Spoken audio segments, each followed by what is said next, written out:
ಪುತ್ಥಳಿ ಈಗ ತಾನೇ ಅನಾವರಣ ಆಗಿದೆ. ನಮ್ಮ ಜೊತೆ ಮಾತಾಡೋದಕ್ಕೆ ಪ್ರಸನ್ನಾನಂದ ಸ್ವಾಮೀಜಿ ಕೂಡ ನಮ್ಮ ಜೊತೆ ಇದ್ದಾರೆ.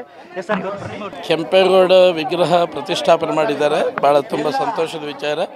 ಬ್ಯಾಂಗ್ಳೂರು ನಿರ್ಮಾತೃ ಕೆಂಪೇಗೌಡರನ್ನು ಈ ರೀತಿಯಾಗಿ ಪ್ರತಿ ಹಳ್ಳಿಗಳಲ್ಲಿ ಸಹ ಜನರಲ್ಲಿ ಕೆಂಪೇಗೌಡರನ್ನು ಸಾಮಾಜಿಕ, ಆರ್ಥಿಕ ಮತ್ತು ಅವನ ಆಡಳಿತಾತ್ಮಕವಾಗಿ ಈ ರಾಜ್ಯವನ್ನು ಕಟ್ಟಿದ್ದರ ಬಗ್ಗೆ ಮಾಡಿದ್ದರಿಂದ ಪ್ರತಿಯೊಬ್ಬ ಜನ ಇವುಗಳನ್ನು ಇಷ್ಟಪಡ್ತಾರೆ. ಆದ್ದರಿಂದ ಇದು ಒಂದು ಉತ್ತಮವಾದ ಕೆಲಸ ಕಾರ್ಯನೂ ಕೆ.ಟಿ. ಹಳ್ಳಿಯವರು ಮಾಡಿರೋದು ತುಂಬ ಸಂತೋಷದ ವಿಚಾರ. ಪುತ್ಥಳಿ ಈಗ ತಾನೇ ಅನಾವರಣ ಆಗಿದೆ. ನಮ್ಮ ಜೊತೆ ಮಾತಾಡೋದಕ್ಕೆ ಪ್ರಸನ್ನಾನಂದ ಸ್ವಾಮೀಜಿ ಕೂಡ ನಮ್ಮ ಜೊತೆ ಇದ್ದಾರೆ. ಎಸ್ ಸರ್, ಕೆಂಪೇಗೌಡ ವಿಗ್ರಹ ಪ್ರತಿಷ್ಠಾಪನೆ ಮಾಡಿದ್ದಾರೆ. ಭಾಳ ತುಂಬ ಸಂತೋಷದ ವಿಚಾರ.